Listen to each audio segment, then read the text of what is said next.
Sam, I'll just start with, first off, congratulations. I wasn't there in Auckland, but, getting the chance to wear the black jersey again.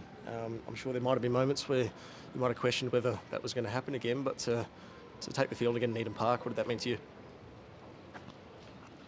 Yeah, I suppose I tried not to let my mind wander to sort of like, what if it is that had been my last test, and will I play again? You get, I think with playing professional rugby, you just get so accustomed to focusing on nailing the next week, whether that's a game or when it transfers over to rehab, like just nailing that week and breaking it down into day by day sometimes, because from post-surgery, the goal of getting out and playing rugby, test rugby, can seem like such a long way away, and if you just focus on the end goal, it almost seems too far off sometimes. So you try and break it down, and then and the moment got closer, and then getting named on the bench, just real excitement, and reminds you how grateful and privileged you are to have that opportunity. So probably it will be my last game as an All Black at Eden Park. Probably my last game ever at Eden Park as well. So yeah, it was awesome. Hold the mic. Just what was it like for you on the bench? I guess you started a lot of test matches, but you kind of had the big build-up to this return. Always played pretty well on the pitch. Was it nerves, or what was it like for you sitting there waiting for your chance to go on? Yeah, obviously, early on in my career, I played a lot of my rugby off the bench. But yeah, it's been a wee while since I've done that role. You just got to try not to get too over-aroused in the warm-up. Like normally you warm up, you finish that and you're ready to go, so you just got to keep a lid on the emotions, and you almost have to watch the game as where you can have an impact when you come on. But that first 40 that the boys put on against Argentina was a bit of a clinic. It couldn't have gone much better. So our job was to come on and hopefully finish it. But the second half ended up being a bit of an arm wrestle. If you can use that as a springboard, I guess, for this test, that'd be great. But we are obviously here in Johannesburg, South Africa. It doesn't get much bigger. Playing the box here in Johannesburg. You've played at the stadium multiple times, but what are you expecting on Saturday in the South Africans? Yeah, just really looking forward to the opportunity of playing them at home at Ellis Park. I suppose, like for us, Eden Park's our spiritual ground. I don't know, that for me it feels like it's their sort of home ground. They've got a lot of history there. The stadium itself's an old stadium with a lot of history, and you're just right in the heart of South Africa, where there's some hardcore rugby fans here. So it's hostile. It's just it's one of the best challenges, the best places to play, and just really looking forward to it. I know they'll be up for it. They've been playing some great rugby, so that'll be a big test. It is a fortress. I guess most people would say that, but the All Blacks have won 3 of the last 4 against the Boks here in Joburg. What is it about that challenge that excites you as a playing group that you really seem to embrace and thrive off?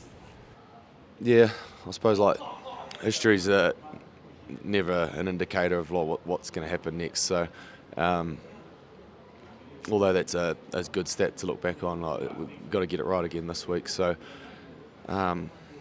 me personally, I just love the challenge of it. Sort of feels like, almost feels like the whole crowd is against you. The experience of driving in, you got bus loads of South African supporters, and they sort of, majority of them let you know they don't want you to win. Like, you just feel that, and I just love the feeling of your sort of backs against the wall, and it's hard. It's a hard place to play. The altitude, the crowd, and just that feeling of you got to come out swinging and give it everything. And I think the hardest, most challenging tests are the most rewarding ones, and this is one of those. From an individual point of view, though, getting the chance to play the Springboks again, is there something personal about it for you, getting the chance to kind of have another crack at the Springboks before you hang up the boots? To be honest, not really. It's always a team that I've loved playing. I enjoy the physical side of the game, and they sort of have always prided themselves on being physical, and that's how their forwards play the game. So look, if I get the chance to just look forward to getting back into it. But nothing personal. It's just a great rivalry, and I've always enjoyed playing them. They have depth across the park, right? Like they're star-studded, but Evan Etzebeth, he's out of the match this week. How big of a loss do you anticipate him being for the Springboks? Yeah, he was huge for them last year. He's been huge for them for, I don't know, at least 10 years. I think we've almost come on the scene at the same time. But at the same time, as you say, like, they've got a lot of depth in their squad. They've built depth over a long period of time, and they're quite a experienced forward pack. So I expect they'll just push on. If we just finish with back where we started with that Argentina test, actually we've gone back a week earlier to Wellington, you lose that game. Do you kind of buy into the idea that it's such a cliche, but you learn more from your losses, and that maybe that could be a good thing moving forward for this group if they can learn some lessons they need to learn going into these bigger tests? Yeah, like there's no doubt it's one of the ultimate challenges in sport really is to keep learning even when you're winning, and so I think the good thing was it was pretty clear that we did learn between those two tests, and we made some adjustments to our game, probably to our attitude a little bit too in certain areas.